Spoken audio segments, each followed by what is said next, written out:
Bismillahirrahmanirrahim. Assalamualaikum warahmatullahi wabarakatuh. Alhamdulillahi ala ihsani wa syukru lahu ala taufiqihi wa amtinani. Asyhadu an la ilaha illallah wahdahu la syarika lahu ta'ziman li sya'ni wa asyhadu anna Muhammadan abduhu wa rasuluhu da'ila ridwani. Allahumma shalli alaihi wa ala alihi wa ashabihi wa ikhwani.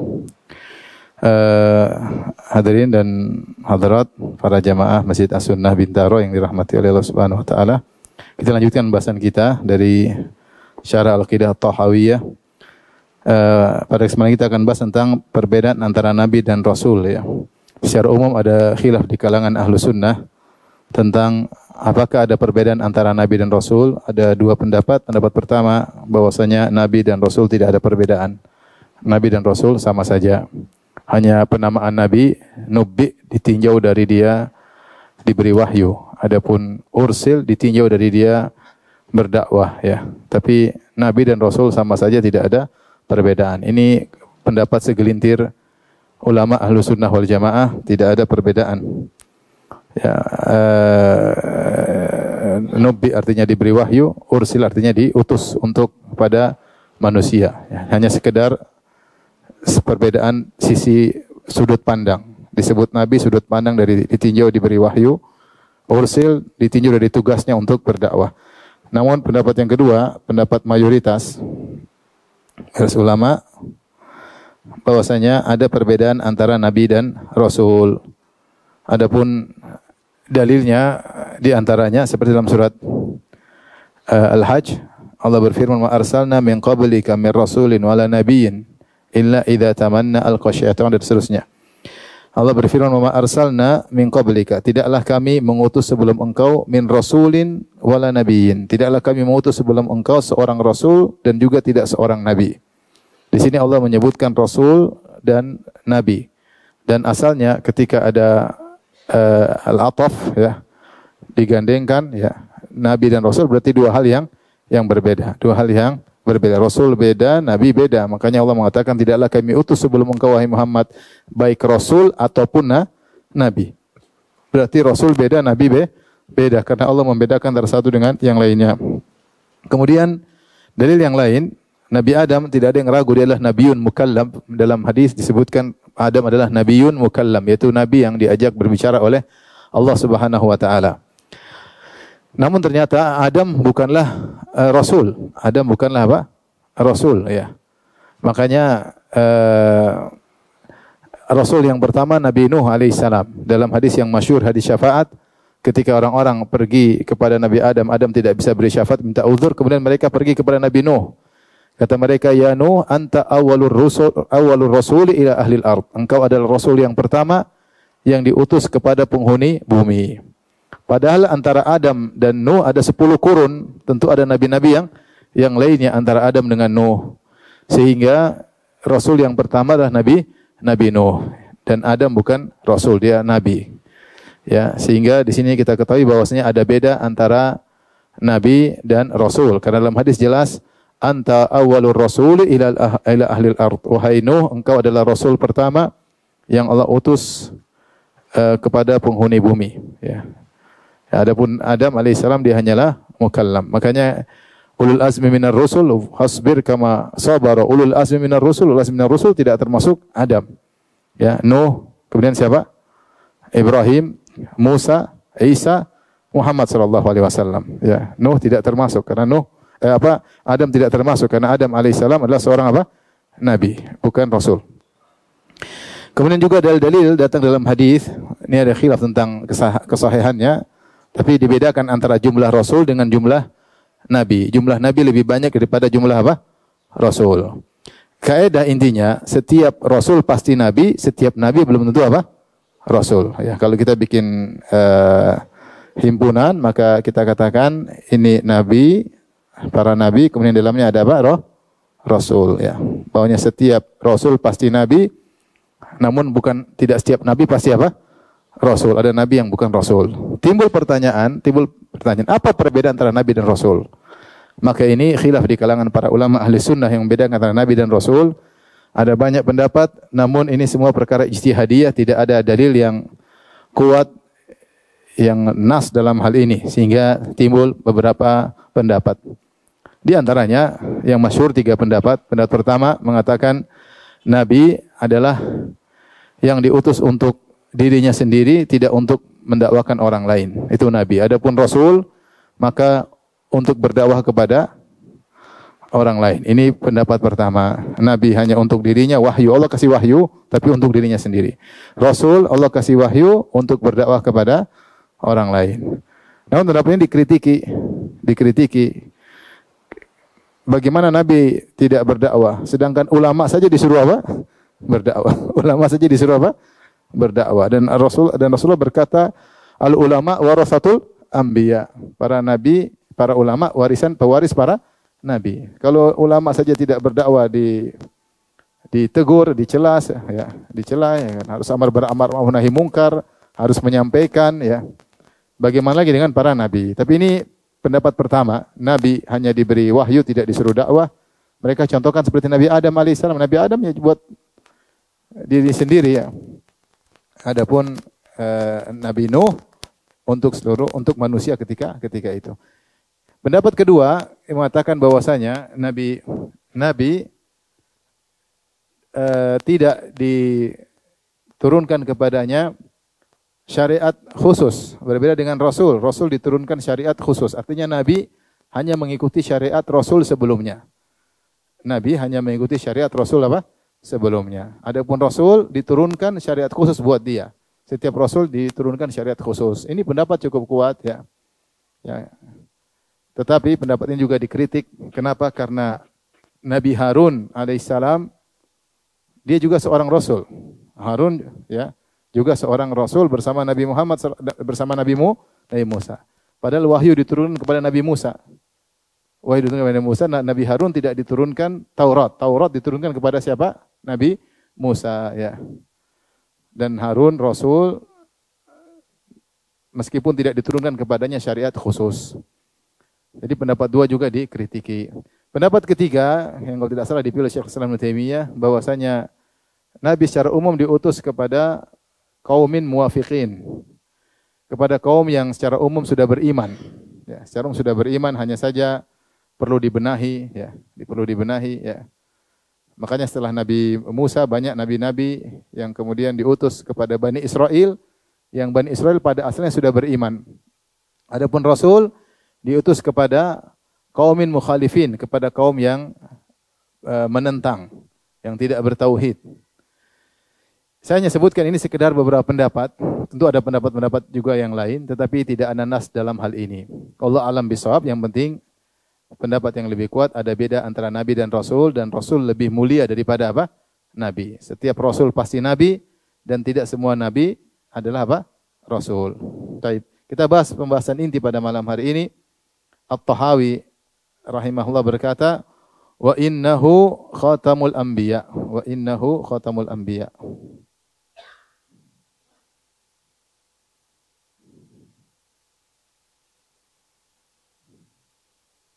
Dan sungguhnya Rasulullah SAW adalah penutup para nabi. Penutup para nabi. Jadi di antara keistimewaan Nabi SAW, beliau adalah penutup para nabi. Hal ini seluruh firqah yang termasuk 73 golongan maupun yang di luar 73 golongan seperti Rafidhah dan Jahmiyah, karena sebagian ulama mengeluarkan Rafidhah dan Jahmiyah dari 73 golongan ya. Yaitu Rafidhah yang ekstrim ya. Demikian juga Jahmiyah yang ekstrim dianggap keluar dari 73 golongan. Adapun yang masuk 73 golongan itu maksudnya firqah-firqah yang masih Islam meskipun menyimpang secara akidah. Seperti Khawarij, Mu'tazilah, Murji'ah, mereka semua adalah firqah-firqah Islamiyah. Ya, kesesatan mereka tidak sampai pada tingkat kekufuran. Adapun firqah yang sampai keluar sampai pada kekufuran, maka dianggap keluar dari 73 golongan. Seperti Rafidhah yang ekstrim, yang mengatakan Al-Quran berubah dan yang lainnya. Atau Jahmiyah yang parah ya, sampai menolak seluruh sifat-sifat Allah Subhanahu Wa Taala. Maka ini dikeluarkan dari, sebagian ulama mengeluarkan dari firqah 73 golongan. Namun seluruh firqah ini, baik yang masuk dalam 73 ya, maupun di luar 73, semua sepakat bahwa tidak ada nabi lagi setelah Rasulullah sallallahu alaihi wasallam. Tidak ada nabi lagi setelah Rasulullah sallallahu alaihi wasallam. Jadi ini akidah bahwasanya Nabi Muhammad sallallahu alaihi wasallam adalah penutup para nabi, akidah yang disepakati oleh seluruh apa? Firqah. Baik ahlu sunnah maupun selain ahlu sunnah. Semua sepakat bahwasanya tidak ada nabi setelah Rasulullah sallallahu alaihi wasallam. Ini pertama.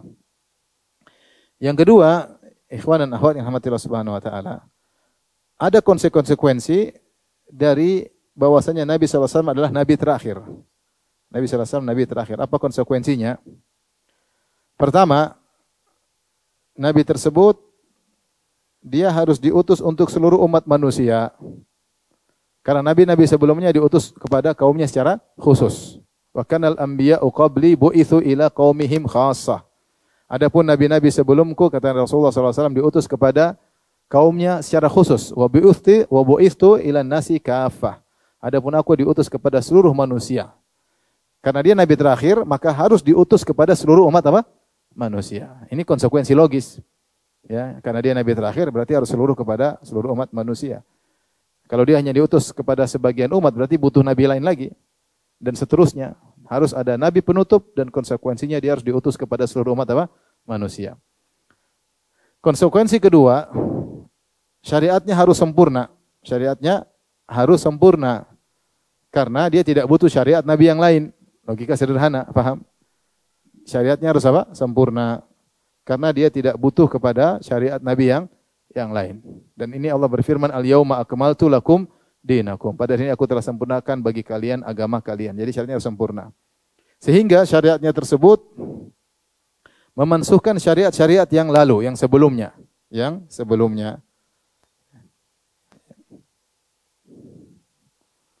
Maka ketika Nabi diutus, maka seluruh syariat Nabi-Nabi sebelumnya mansuh.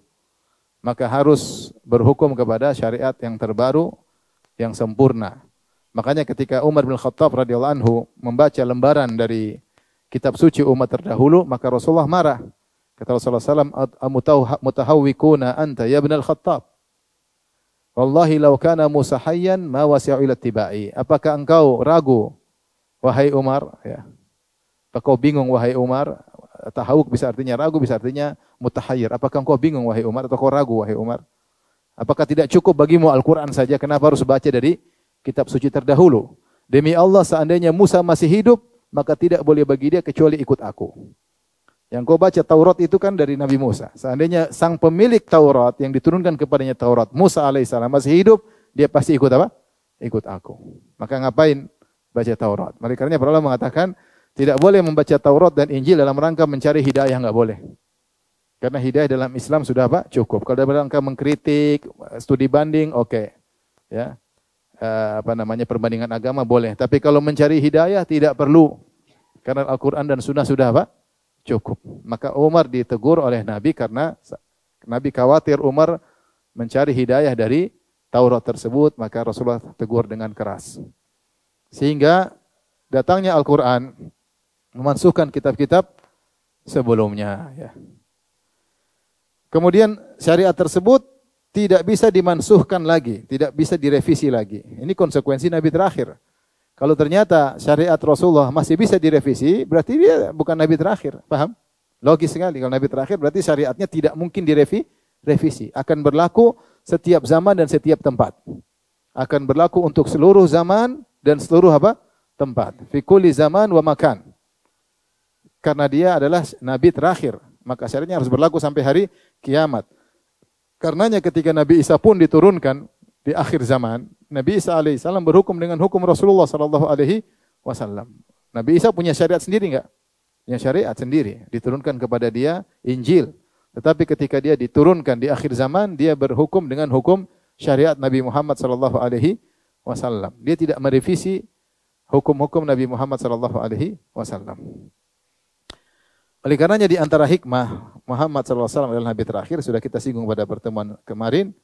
Mukjizatnya Al-Quran beda dengan mukjizat nabi yang lain. Kalau mukjizat nabi yang lain adalah mukjizat hissiyah, terkait dengan yang dilihat dan didengar, ditangkap oleh panca indera. Dan itu hanya bisa dilihat oleh umat-umat di zaman nabi tersebut. Adapun mukjizatnya Nabi Muhammad sallallahu alaihi wasallam, nabi terakhir, Al-Quran, wahyun yutla yuha ilayya. Wa innamal ladzi utituhu kana wahyan yuha ilayya. Adapun mukjizatku adalah wahyu yang dibacakan, diwahyukan kepadaku. Sehingga Al-Quran mukjizatnya bisa dilihat atau bisa dirasakan bukan cuma umat di zaman Nabi Muhammad SAW saja, bahkan sampai hari kiamat. Sekarang pun kita mengetahui bagaimana agungnya apa? Al-Quranul Karim. Allah pilihkan mukjizat spesial buat Rasulullah SAW karena dia adalah Nabi yang terakhir. Nabi yang terakhir. Sehingga mukjizatnya hadir terus. Hadir terus. Ini konsekuensi bahwa Nabi Muhammad SAW adalah Nabi yang terakhir. Nah, apa dalil bahwasanya Rasulullah SAW Nabi terakhir? Apa dalil Rasulullah SAW Nabi terakhir? Ini dalilnya ya. Yang pertama, dalam surat Al-Ahzab, Allah berfirman, "Ma kana Muhammadun aba ahadin min rijalikum, walakin Rasulullah wa khataman nabiyyin." Muhammad SAW bukanlah bapak dari salah seorang lelaki dari kalian, tetapi dia adalah Rasulullah dan khatam. Dalam qiraah yang lain khatim, khataman nabiyyin. Dalam qiraat yang lain khatiman nabiyyin. Khatim penutup, khatam itu seperti tabi, yaitu ya, orang kalau tulis surat terakhir dikhatamkan, dia apa, dikasih stempel menunjukkan sudah selesai, ya, atau ditutup dengan penutup, ya. Sehingga dua qiraah, kalau khatim artinya penutup, selesai. Khatim artinya penutup para nabi. Adapun riwayat khatam maksudnya tabi atau penutup, seperti kalau seorang tulis surat maka dia kasih stempel tanda bahwa surat ini sudah apa? Selesai. Intinya ijma' ulama, seluruh ahli tafsir. Ya, ketika menafsirkan ayat ini mereka mengatakan ini ayat menunjukkan bahwasanya Rasulullah nabi yang terakhir. Allah mengatakan wa khataman nabiyyin, penutup para nabi. Kenapa Allah tidak mengatakan khatamal mursalin, penutup para rasul? Karena kalau penutup para rasul belum tentu penutup para nabi. Ya, paham? Karena tidak semua nabi rasul, ya enggak? Tapi kalau diambil pada yang derajat yang paling bawah, penutup para nabi, kalau nabi saja sudah tutup, apalagi apa? Rasul. Karena setiap rasul pasti apa? Nabi. Paham? Paham tidak? Yang benar, coba diulang. Ulangi, kalau khatamul, kenapa tidak, ini jelas oleh Ibnu Taimiyah rahimahullah, kenapa tidak katakan khatamul mursalin, penutup para rasul? Kalau penutup para rasul berarti nabi belum tentu penutup, bukan berarti penutup para nabi, ya. Kenapa? Karena ada nabi yang bukan rasul. Tapi kalau dikatakan penutup para nabi, maka para rasul pun tertutup karena setiap rasul pasti apa? Nabi. Baik, yang kedua hadis-hadis nabi, ini tadi ayat. Hadis-hadis Nabi yang menunjukkan bahwa Rasulullah adalah Nabi terakhir. Seperti sabda Nabi, la nabiyya ba'di, tidak ada Nabi setelahku. Ya. Kata Rasulullah SAW, innahu sayakununa thalathuna kadzabun, innahu sayakunu min ummati thalathuna kadzabuna, kulluhum yaz'umu annahu nabi. Wa anna khatamun nabiyyin, wa la nabiyya ba'di. Kata Nabi SAW, akan ada dari umatku 30 pendusta, yang semua 30 tersebut mengaku dia adalah nabi. Dan aku adalah penutup para nabi dan tidak ada nabi setelahku. Nabi jelas mengatakan wala nabiyya ba'di, tidak ada nabi setelahku. Rasulullah kabarkan akan ada 30 pendusta yang aku sebagai nabi. Maka semua yang aku sebagai nabi adalah kadzab, pendusta. Jelas Rasulullah mengatakan tidak ada nabi setelahku. Kemudian juga dalam hadis Rasulullah SAW mengatakan matsali wa matsal anbiya. Perumpamaanku dengan para nabi karajulin banadaran, ya, fa ahsanahu wa jammalahu. Perumpamaan aku dengan para nabi seperti perumpamaan seorang yang sedang membangun sebuah rumah. Dia indahkan rumah tersebut, dia baguskan rumah tersebut. Faja'alan nasu yatufuna bihi. Orang-orang pun mulai keliling melihat rumah tersebut. Mereka semua puji. Ma ahsanaha, ma ajmalaha, begitu indah rumah ini, begitu menarik rumah ini. Cuma ada satu maudhi'ul labinah, ada satu bata yang belum dipasang. Sehingga rumah ini belum lengkap karena masih ada satu bata yang belum dipasang. Kata Nabi, fa ana maudhi'ul labinah. Saya itulah bata yang akan dipasang di tempat tersebut. Jadi ini bata terakhir, paham? Bata terakhir dipasang menunjukkan Nabi adalah Nabi yang terakhir. Sehingga lengkaplah seluruh silsilah kenabian karena rumah telah selesai dibangun. Kemudian Nabi mengatakan, saya adalah ana labinah, aku adalah bata tersebut. La nabiyya ba'di, tidak ada nabi setelahku. Ini di antara dalil dalam hadis. Dalil berikutnya Rasulullah SAW menyebut nama-nama dia, ya, di antaranya Anal Hasyir, dan di antaranya Rasulullah mengatakan wal aqib, aku adalah al aqib, alladzi laisa ba'dahu nabiyyun. Di antara nama nabi adalah al aqib. Apa makna al aqib? Yaitu yang paling belakang, artinya dia adalah nabi yang paling terakhir. Tidak ada lagi yang yaqubuhu, tidak ada lagi yang menyusulnya. Ya, tidak lagi yang menyusul Nabi SAW, karena Nabi adalah nabi yang terakhir. Jadi dalil-dalil menunjukkan Rasulullah adalah Rasul yang terakhir dalam Al-Quran maupun hadis, dan ini ijma' ahli tafsir. Ijma' ahli tafsir. Ya, karena nanti datang Qadianiyah mengatakan, oh maksudnya Khatamul Mursalin, Khatamul Anbiya, maksudnya begini. Kayak bagaimana perkataan ahli tafsir? Enggak ada. Ya. Semua ahli tafsir ijma'. Yang dimaksud dengan Khataman Nabiyyin, maksudnya Nabi yang terakhir, penutup para Nabi. Kemudian hadis-hadis Nabi. Kemudian pendapat dalil yang ketiga, ijma' para sahabat. Para sahabat ijma', ketika ada orang ngaku sebagai Nabi, langsung dimurtadkan oleh para sahabat. Pengikut para Nabi tersebut juga dimurtadkan. Bukan cuma dimurtadkan, bahkan diperangi. Dan ini terjadi ketika di zaman Abu Bakar As-Siddiq radhiyallahu ta'ala anhu, muncul nabi-nabi baru. Di zaman Nabi sudah muncul beberapa nabi seperti Musailimah Al-Kadzdzab, kemudian kalau tidak salah Al-Aswad Al-Ansi, atau ada dua orang nabi di zaman Nabi sudah ada muncul nabi. Kemudian setelah wafatnya Nabi muncul lagi nabi-nabi yang lain. Maka apa yang dilakukan oleh Abu Bakar As-Siddiq? Abu Bakar As-Siddiq bikin pasukan menyerang mereka seluruhnya. Langsung diserang. Dipimpin oleh Khalid bin Walid, kalau enggak salah dibuat 11 pasukan untuk menyerang kaum yang menyatakan ada nabi baru selain Nabi Muhammad sallallahu alaihi wasallam. Oleh karenanya ijma' para sahabat, kalau ada yang ngaku sebagai nabi baru maka dia murtad. Dan yang meyakini nabi itu nabi baru juga ikut apa? Murtad. Maka diperangi. Ini di antara dalil yang paling kuat. Bahwasanya kalau ada yang ngaku sebagai nabi baru, maka hukumnya murtad. Dan yang meyakini nabi tersebut nabi baru juga ikutan murtad. Ini semua dalil-dalil bahwasanya Rasulullah SAW adalah penutup para nabi. Penutup para nabi. Taib, kita kembali lagi tadi konsekuensi nabi terakhir tadi diingatkan, dia diutus kepada seluruh umat apa? Manusia. Kemudian syariatnya harus apa? Sempurna. Maka syariat memansuhkan syariat sebelumnya, dan syariat nabi tidak mungkin direvisi. Paham? Tidak mungkin direvisi. Taib, ini konsekuensi Rasulullah sebagai nabi terakhir. Sekarang kita bahas yang terakhir tentang penyimpangan terkait dengan hal ini. Jadi kesalahan-kesalahan terkait dengan keyakinan kita Nabi Muhammad adalah Nabi sallallahu alaihi wasallam, nabi yang terakhir. Siapa yang terjatuh dalam kesalahan ini maka dia telah kufur kepada Allah Subhanahu wa taala.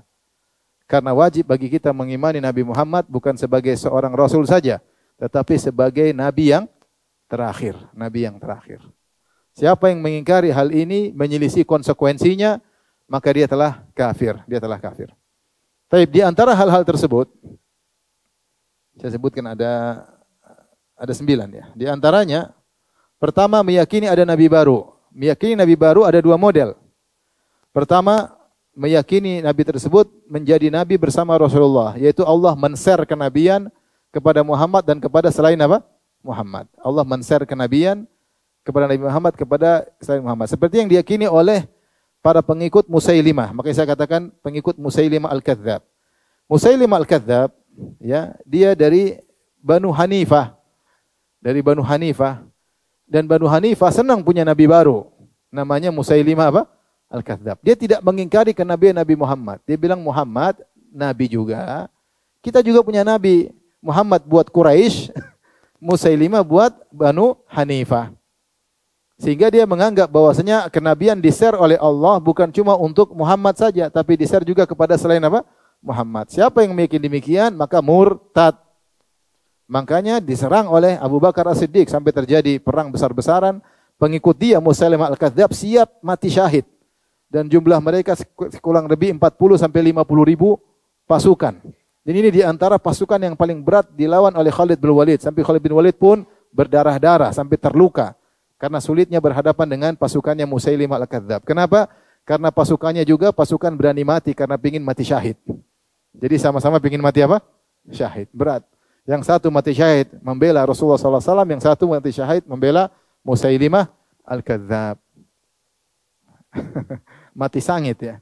Tapi akhirnya mereka kalah dan Musailimah akhirnya terbunuh. Akhirnya terbunuh. Ya, ini meyakini bahwasanya Nabi Muhammad SAW nabi dan di waktu yang sama ada nabi yang lain.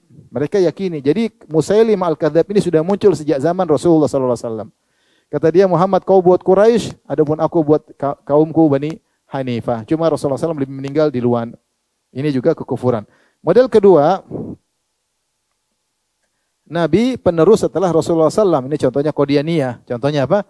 Qadianiyah. Yang meyakini Mirza Ghulam Ahmad sebagai Nabi setelah Nabi Muhammad SAW. Maka semua yang mengaku ada Nabi setelah Nabi Muhammad, maka dia murtad.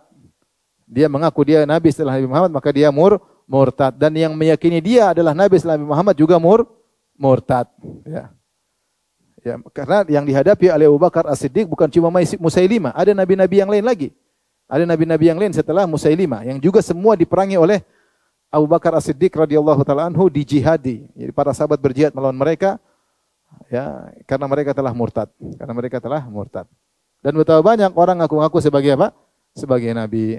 Terakhir saya dengar di Karawang muncul Nabi Karawang ya. Ya. Dan banyak nabi-nabi dan akan bermunculan juga nabi-nabi.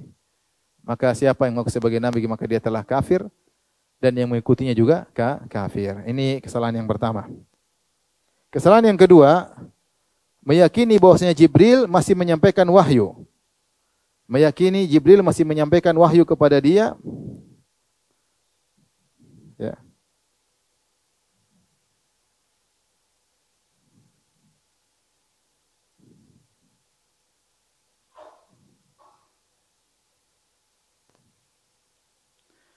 Jadi meyakini malaikat Jibril masih atau meyakini dia mendapat wahyu dari Allah Subhanahu wa taala meskipun dia tidak mengaku sebagai nabi. Perhatikan sini bedanya apa? Dia tidak mengaku sebagai nabi, tapi dia merasa masih turun wahyu.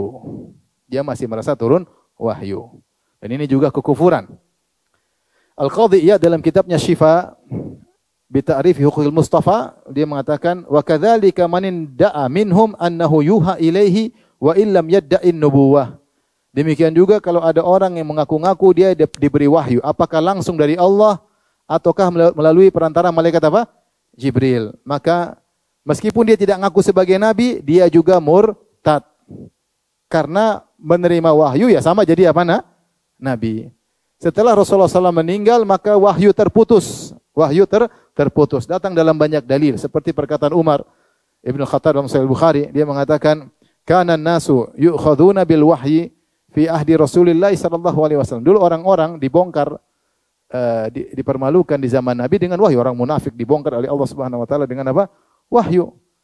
Wa innal wahya qad inqata. Sekarang wahyu sudah terputus. Fa inna na'khudhukum bima dhahara minkum atau kama qala Umar. Sekarang kami berhukum sesuai dengan yang zahir, yang nampak.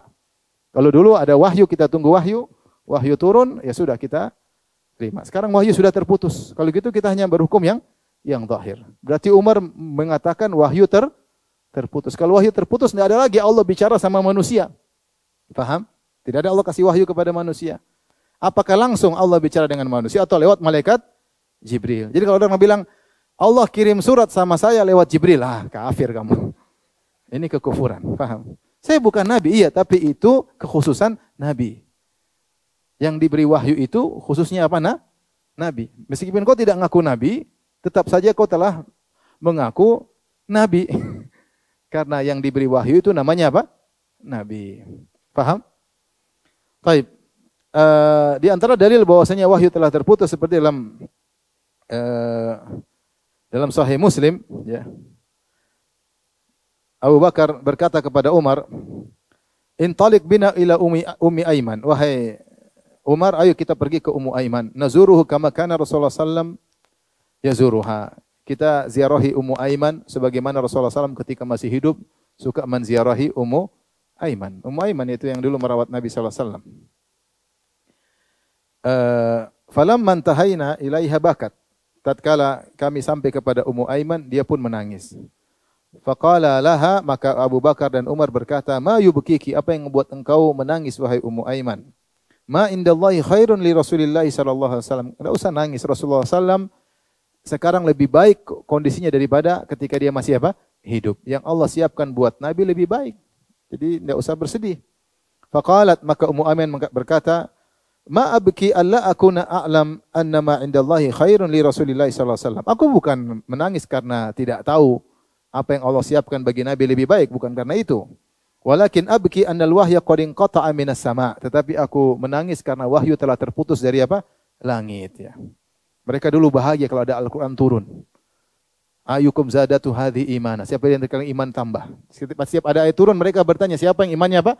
Tambah. Jadi ada kebahagiaan yang mereka rasakan ketika ada wahyu yang turun. Makanya Ummu Aiman menangis. Kenapa? Karena wahyu sudah tidak turun lagi. Itu membuat aku menangis. Fahayyajathuma 'alal buka faja'ala yabkiyani ma'aha. Gara-gara perkataan Ummu Aiman akhirnya Umar dan Abu Bakar juga radhiyallahu anhum ikut apa? Menangis. Intinya wahyu sudah terputus. Wahyu sudah terputus. Jangan sampai ada orang ngaku-ngaku ketemu Jibril dan Jibril bawa pesan dari Allah Subhanahu wa taala, maka ini adalah kekufuran. Ini adalah apa? Kekufuran. Maka para sahabat telah ijma' bahwasanya wahyu telah terputus dengan wafatnya Rasulullah sallallahu alaihi wasallam. Makanya kita kalau di Madinah dulu ujian, kadang-kadang ujian sudah nggak bisa jawab, mikir, ada yang sindir. Udah nggak ada turun wahyu lagi, udah kumpulin aja kertasnya. Udah nggak ada wahyu lagi, mau tunggu apa? Nggak ada wahyu lagi. Ya, memang setelah Nabi meninggal tidak ada apa-apa wahyu lagi. Tidak ada wahyu lagi. Baik. Kemudian di antara hal yang juga merupakan kekufuran dan menyelisih konsekuensi Nabi Muhammad sebagai seorang Rasul yang terakhir adalah seorang yang merasa bisa meraih kenabian dengan membersihkan hati. Seperti kaum falasifah yang kita singgung pada dua pertemuan yang lalu, ya. Di mana mereka meyakini jika seorang kemudian memiliki kekuatan khusus, ya, kekuatan akliyah, ilmiah, kekuatan takhiliyah dan kekuatan hissiyah, maka dia akhirnya bisa mendapat wahyu dari akal fa'al, maka dia mencapai martabat kenabian. Jadi kenabian adalah amrun muktasab, perkara yang bisa diraih, diusahakan. Ini pendapat Al-Farabi dan Ibnu Sina, dan ini kekufuran. Ini kekufuran. Karena kalau kenabian bisa diusahakan, ya, berarti bisa muncul nabi lagi, iya atau tidak? Nabi lagi bisa muncul. Ya, nabi berusaha, kita juga bisa berusaha jadi nabi, ya. Pokoknya pergi goa, tunggu sampai ada yang bilang kum fa'anzir. Tunggu aja situ sampai ada yang bilang apa? Kum fa'anzir. Bangkit dan berilah peringatan. Maka kaum falasifah di antaranya, tidak seluruh falasifah tapi sebagian falasifah punya keyakinan seperti ini, sebagaimana pernah kita bahas 2 pertemuan lalu, bahwasanya kenabian adalah amrun muktasab, perkara yang bisa diusahakan. Ini adalah kekufuran karena berkonsekuensi menolak adanya nabi terakhir, karena kenabian bisa diraih setelah wafatnya Rasulullah sallallahu alaihi wasallam. Taib, berikutnya adalah meyakini bahwasanya Nabi Muhammad sallallahu alaihi wasallam seorang nabi terakhir tapi khusus untuk orang Arab. Nabi terakhir tapi khusus untuk orang Arab. Dan ini diantaranya pendapat Al-Isawiyah dari golongan Yahudi. Isawiyah nisbah kepada Abu Isa bin Ishaq bin Yaqub Al-Asbahani. Ya, karena mawjud fi khilafati Al-Mansur, di zaman kekhilafan Al-Mansur. Kemudian dia menyelisih Yahudi, dia Yahudi, dan dia menyelisih Yahudi dalam banyak perkara, di antaranya ini. Dia bilang Nabi Muhammad nabi terakhir, tetapi khusus untuk apa? Orang Arab. Dan ini banyak, sebagian ada Yahudi seperti ini. Dia bilang Nabi Muhammad, seperti saya katakan tadi. Dia bilang Rasulullah SAW, Muhammad Nabi. Bagaimana mungkin dia bisa mengarang Al-Quran? Dia tinggal di Badui, tinggal di kampung, bukan di tempat yang modern seperti Romawi dan Persia. Tinggal di tempat terbelakang, tidak pernah belajar, tidak tahu baca, tidak bisa tulis, tidak pernah interaksi dengan ulama, tidak pernah berinteraksi dengan ilmuwan, tidak pernah ketemu dengan rahib dan pendeta di kota Mekah. Tiba-tiba ada Al-Quran turun dengan lengkap dengan cerita yang menakjubkan tentang masa lalu dan tentang masa depan, dan semuanya benar. Maka ini pasti Muhammad diwahyukan dari Allah Subhanahu wa taala, dan dia pasti seorang nabi, tapi nabinya orang Arab. Tapi nabinya orang apa? Orang Arab. Maka ini juga kufur karena Nabi Muhammad SAW nabi terakhir, konsekuensi adalah untuk seluruh umat manusia. Masih ada orang Yahudi seperti ini. Ya, Nabi Muhammad nabi, tapi buat orang Arab. Kita tidak, kita nabinya Bani Israel. Tapi ini yang keempat. Yang kelima, menyatakan seorang kedudukannya seperti nabi dalam hujjah, meski bukan nabi. Dia mengatakan ada orang bukan nabi tapi fungsinya seperti nabi. Ini ada dua model. Yang pertama Rafidhah, yang kedua kaum sufi yang ekstrem. Rafidhah, mereka tidak bilang ada nabi setelah Nabi Muhammad SAW. Tapi mereka mengatakan imam-imam mereka maksum. Imam-imam mereka maksum, tidak mungkin salah. Dan apa konsekuensi maksum? Konsekuensi maksum berarti perkataan dan perbuatannya adalah hujjah. Ya enggak? Kenapa Nabi semua perkataan dan perbuatannya adalah hujjah? Argumentasi untuk kita berdalil dalam beragama. Karena Nabi maksum. Dijaga dari kesalahan oleh Allah Subhanahu Wa Taala. Kalau ada kesalahan Allah langsung tegur. Ya. Sehingga Nabi SAW terjaga dari kesalahan yang menetap. Ya. Oleh karenanya semua perkataan Nabi dan semua perbuatan Rasulullah SAW adalah hujjah. Hujjah. Kenapa? Karena dia maksum. Nah, ketika kita menyangka ada yang maksum selain Nabi, maka meskipun orang ini tidak dikatakan Nabi, tapi dia fungsinya sama. Buktinya orang-orang Rafidhah punya buku-buku hadis banyak. Seperti Al-Kafilul Kulaini. Tapi hadisnya bukan hadis Nabi Muhammad, tapi hadis-hadis imam. Berkata Muhammad Al-Baqir. Berkata Abu Abdullah Ja'far As-Sadiq. Berkata imam ini, berkata imam ini, berkata imam ini. Semuanya dalil. Dan fungsinya seperti hadis Nabi SAW karena imam-imam ini adalah maksum. Paham? Siapa yang meyakini ada imam-imam maksum? Yang di mana karena mereka maksum maka perkataan perbuatannya seperti manzilahnya seperti hadis, maka dia kafir. Maka dia kafir. Mereka punya buku namanya Biharul Anwar, karangan Al-Majlisi, 100 jilid lebih. Saya pernah download. Ya, baca juga capek, 100 jilid lebih. Isinya perkataan ini, imam ini, imam ini, imam ini, imam ini, imam ini. Sampai imam-imam tersebut bisa mentaksis hadis Nabi SAW, bisa memansuhkan hadis Nabi sehingga mereka bermuamalah, mensikapi hadis-hadis imam mereka seperti hadis Nabi Muhammad SAW. Makanya saya pernah diskusi sama seorang Syiah, tapi tertutup. Dia berusaha, yang hadir itu ada orang-orang awam. Dia berusaha, kita nggak beda tipis, nggak ada, kita nggak usah ribut. Saya bilang enggak Habib. Dia Habib, enggak Habib. Ada satu masalah. Kalian menganggap imam kalian maksum dan hadis-hadisnya dalil. Dia nggak bisa jawab waktu itu. Dia tidak bisa mengelak. Saya bilang ini bukan perkara sepele, ini perkara besar. Ini berarti menjadikan adanya sumber hukum yang baru. Kita sumber hukumnya Al-Quran dan apa? Sunnah. Mereka Al-Quran, Sunnah dan hadis-hadis imam. Paham? Jadi mengatakan ada orang yang maksum selain Nabi, itu konsekuensinya menolak Nabi sebagai Nabi apa? Terakhir. Konsekuensinya. Dan ini berbahaya. Kemudian juga yang model kedua kaum sufi.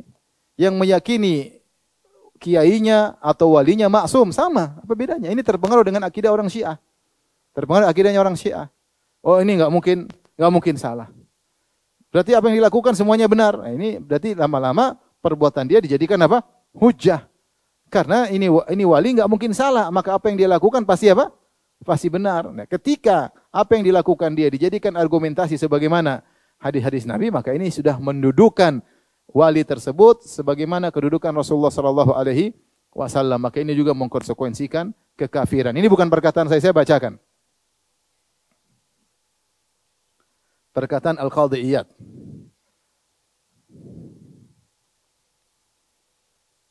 Al-Qadhi Iyad ya dalam kitabnya Syifa bi Ta'rif Hukul Mustafa, wafat 544 Hijriah. Beliau berkata,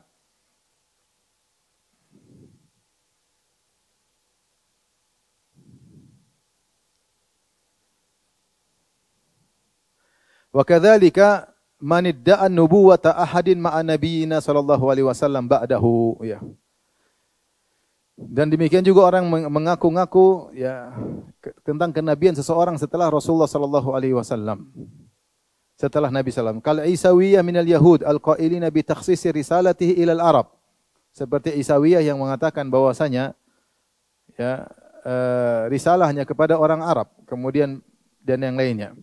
Wa ka'aktsarir rafidhati al-qailina bi musyarakati Ali fi risalah. Ada sebagian Rafidah yang mengatakan Ali bin Abi Thalib ikut serta dalam kerisalahan, dalam kenabian.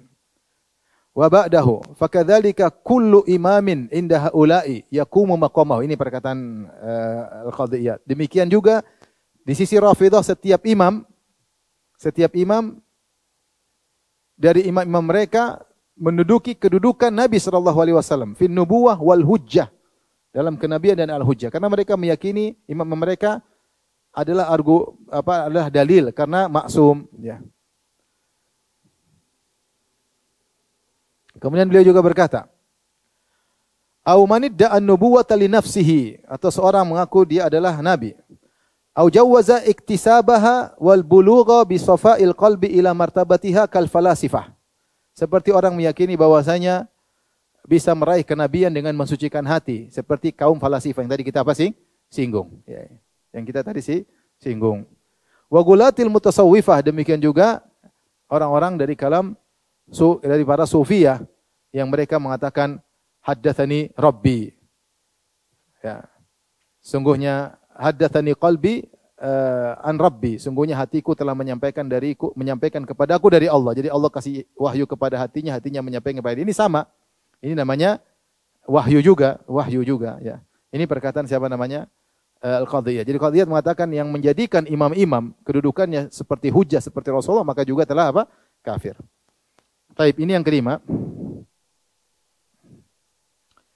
Kemudian yang berikutnya, yang keenam, akidah khatmul wilayah. Ini akan kita bahas pertemuan berikutnya nanti insyaallah.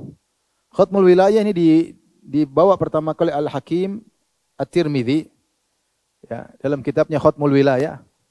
Kemudian diikuti oleh Ibnul Arabi. Sehingga ada perkataan Ibnul Arabi nanti kita nukil, dia menganggap bahwasanya penutup para wali dari satu sisi lebih afdal daripada penutup para rasul. Dia mengatakan benar, dari sisi syariat para wali mengikuti syariat Rasulullah, tapi dari satu sisi yang lain para wali lebih afdal daripada penutup para wali lebih afdal daripada penutup para nabi. Nanti akan kita bahas pertemuan berikutnya. Tapi ini juga akidah kekufuran. Ya, sehingga Ibnu Arabi mengatakan kedudukan wali lebih tinggi wali, nabi baru rasul. Nanti akan kita bahas insyaallah. Tapi yang ketiga, ya, meyakini dia naik ke langit lalu masuk surga dan makan dari buah-buah di surga serta memeluk bidadari. Ini juga kufur. Yang bilang Al-Qadhiyat, dia berkata, wa kadzalika man idda'a minhum annahu yuha ilaihi wa illam yadda'in nubuwah. Ini tadi. Barang siapa yang mengatakan saya diberi wahyu meskipun dia tidak mengatakan dia nabi, ini juga kafir. Tadi sudah kita sebutkan. Au annahu yas'adu ila sama, atau dia mengatakan dia naik ke langit, wa yadkhulul jannah, kemudian masuk di surga, wa ya'kulu min thimariha, kemudian dia makan dari buah-buahan di surga, wa yu'anikul hurul ain, kemudian dia memeluk para bidadari. Maka ini fahaulai kulluhum kuffar, mereka semua pendusta, mereka semua kafir, mukadzibuna lin nabi, mereka semua kafir dan mendustakan Rasulullah sallallahu alaihi wasallam. Ya, gimana dia naik ke surga, masuk surga? Yang bisa begitu cuma siapa? Nabi SAW. Sahabat tidak ada yang begitu. Maka ketika dia bilang dia bisa naik ke langit, masuk surga, cium-cium bidadari. Ya, ente Nabi apa siapa ya? Sudah ke Sidratul Muntaha, masuk surga lagi. Kenapa turun? Sudah menetap aja situ, ngapain turun? Rugi ente turun. Saya habis ini kena krismon nanti. Ngapain turun? Udah di atas aja. Ini juga kafir. Ini juga kafir kata Al-Qadhiyat, bukan kata saya. Saya cuma nukil. Taib. Kemudian di antaranya zaman sekarang menyatakan bahwasanya syariat Nabi SAW sudah expired karena sudah tidak relevan lagi. Ini adalah para liberalis dan pluralis. Kenapa? Karena ini menyelisih konsekuensi Nabi Muhammad sebagai Nabi yang terakhir. Kita sebutkan konsekuensi Nabi Muhammad sebagai Nabi terakhir, bahwasanya berarti risalahnya sudah sempurna dan berlaku untuk setiap zaman dan setiap apa? Tempat. Maka mereka mengatakan tidak berlaku setiap zaman. Orang liberal berdalil. Saya sudah bantah di disertasi saya. Jadi mereka mengatakan, bukankah Nabi sebelumnya expire, datang Nabi berikutnya? Bukankah Nabi berikutnya kemudian expire lagi? Ya berarti Nabi juga begitu, expire terakhir. Kita justru terakhir tidak expire. Kalau kau bilang, kan dalilmu Nabi sebelumnya. Benar, Nabi sebelumnya di-expirekan dengan Nabi setelahnya. Bukan orang liberal di zaman itu, paham? Paham? Nabi Musa punya syariat namanya Taurat. Dimansuhkan oleh sebagiannya oleh Nabi Isa. Kata Allah, Nabi Isa berkata, "Wa li uhilla lakum ba'dalladzi hurrima 'alaikum." Dan aku untuk menghalalkan sebagian yang diharamkan oleh kalian. Taib. Antara Nabi Musa dengan Nabi Isa jauh jaraknya. Tidak mansuh-mansuh, paham? Kita bantah mereka karena mereka dalilnya begitu. Bukankah nabi sebelumnya expire ganti dengan nabi setelahnya expire lagi dengan ganti nabi setelahnya. Kita bilang lihat antara apakah expire tersebut ada orang liberal di zaman Nabi Musa yang mengexpirekan Taurat? Tidak ada. Paham? Tapi yang mengexpirekannya juga atau memansuhkannya juga dari wahyu dari langit melalui Nabi Isa yang nabi juga. Nah, konsekuensinya kalau nabi terakhir sudah tidak ada nabi lagi berarti tidak expired. Justru kita berdalil dengan dalil mereka. Paham? Untuk mengerti dalil mereka. Dalil mereka mengatakan, lihatlah nabi-nabi terdahulu. Kenapa nabi sebelumnya risalahnya mansuh? Karena sudah tidak relevan. Maka datang nabi yang baru dengan risalah yang baru. Kemudian sudah tidak relevan lagi, turun rasul yang baru. Kita bilang iya, yang menyatakan harus baru juga rasul yang lain. Dan buktinya antara Nabi Musa dengan Nabi Isa berapa tahun? Ratusan tahun, entah ribuan tahun, saya nggak tahu. Antara Nabi Musa dengan Nabi Isa jaraknya sangat apa? Jauh, mungkin lebih dari 1000 tahun. Lebih dari 1000 tahun. Atau intinya sangat jauh lah. Intinya ratusan tahun. Tapi selama itu tidak expired. Sampai datang Nabi Isa memansuhkan sebagian, tidak seluruhnya.